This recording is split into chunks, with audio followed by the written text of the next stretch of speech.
नमस्कार.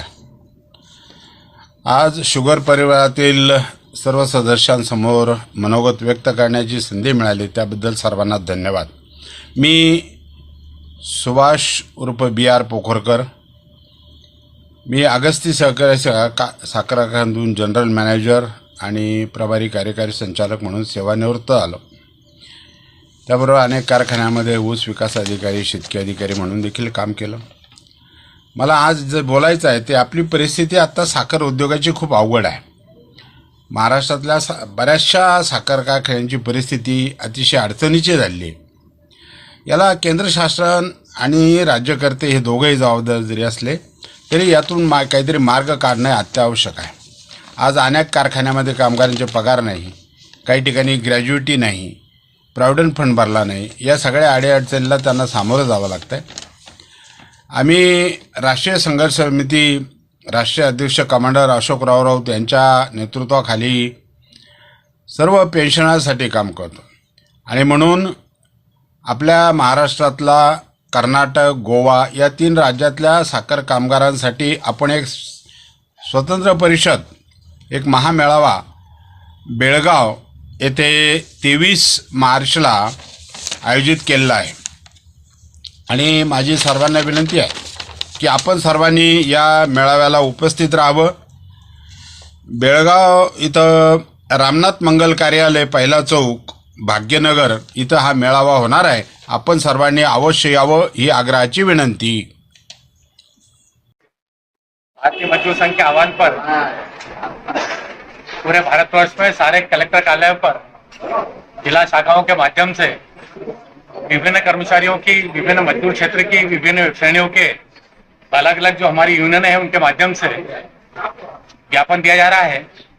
वो निश्चित भारतीय मजदूर संघ के राष्ट्रीय नेतृत्व के अंतर्गत हमारी जो वहाँ की वित्त मंत्री है, राष्ट्रीय स्तर की केंद्रीय, उनसे ज्ञापन दिया था और बहुत सारी मांगों के संबंध में उन्होंने विचार भी किया है, कुछ दिया भी है.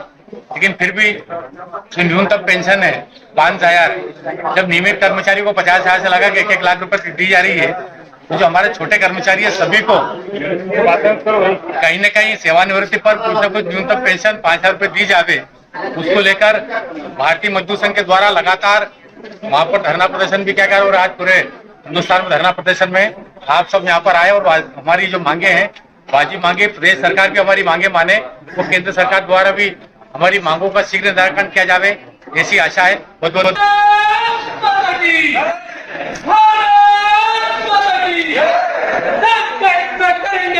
पेश हुआ था. माननीय हमारी वित्त मंत्री जी निर्मला सीतारमण जी ने बजट पेश किया था. उसके अंदर भारतीय मजदूर संघ द्वारा भी अपने सुझाव दिए गए थे, पर उन कुछ चीजें उसके अंदर अच्छी है, बाकी कुछ चीजें हमारी उसके अंदर नहीं मानी गई. उसी के विषय में हम आज ज्ञापन देने आए हैं. देखिए, आज का जो आंदोलन है वो पूरा देशव्यापी है, सिर्फ उज्जैन में नहीं है. ऐसा पूरे देश में इस समय विज्ञापन और ज्ञापन और धरना प्रदर्शन चल रहा है. इसमें हमारी स्कीम वर्कर बहनें, आंगनवाड़ी है, आशा कार्यकर्ता है और आउटसोर्स के जितने कर्मचारी है, सभी की कोई ना कोई मांग पेंडिंग है. सभी कहीं ना कहीं अपने आप की पीड़ा को महसूस करते हैं. कहीं वेतन बराबर नहीं मिलता है, कहीं कम मिलता है, कहीं 6 महीने में मिलता है. इस तरह की बहुत सारी बातें हैं. बहुत सारे विभागों में ऐसा भी होता है कि PF नहीं ना मिल रहा हो और अगर सुविधाएं तो है नहीं, उसकी बात ना करें. सभी विभाग प्रताड़ित हैं. इसके अलावा हमारे जो पेंशनर बंधु है उनको किसी को अभी EPS जो EPFO का नाम आपने सुना है, 80 लाख मेंबर है उसके, वहाँ पेंशन मिलती है अभी 2,000, 2,500, 1,000, 3,000. इससे किसका गुजारा होता है? इसलिए BMF ने मांग करी है न्यूनतम पेंशन 5,000 होना चाहिए और 5,000 के साथ DA लिंक होना चाहिए. हर साल महंगाई बढ़ जाती है, 8-10% सबका DA बढ़ता है, उतना उस पर DA भी बढ़ना चाहिए. हालांकि 5,000 में भी गुजारा नहीं होगा, लेकिन कम से कम 1,000-2,000 जो मिल रहा है उसको तो कुछ तो राहत होगी. पारित किया गया था.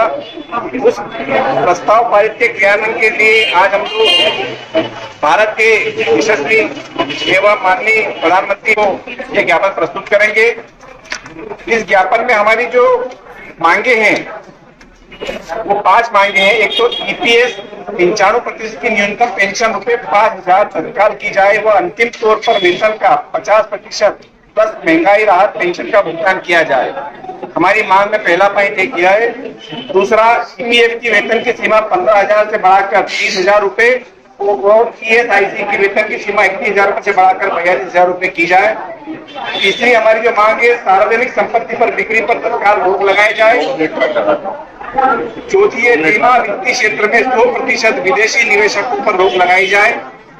स्कीम वर्कर्स को सरकारी कर्मचारियों के समान वेतन एवं सुरक्षा प्रदान की जाए।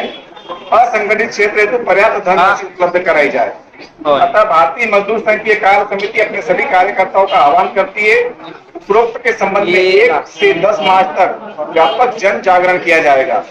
कार्य समिति सरकार को चेतावनी देती है कि बजट में उपरोक्त के संबंध में संशोधित कर पारित किया जावे, अन्यथा 18 मार्च 2025 को जिला स्तर पर प्रदर्शन उपायुक्त महोदय के माध्यम से माननीय प्रधानमंत्री जी को ज्ञापन प्रस्तुत किया जाएगा। तो आज ये ज्ञापन की हम जो कॉपी है हम प्रस्तुत करते हैं।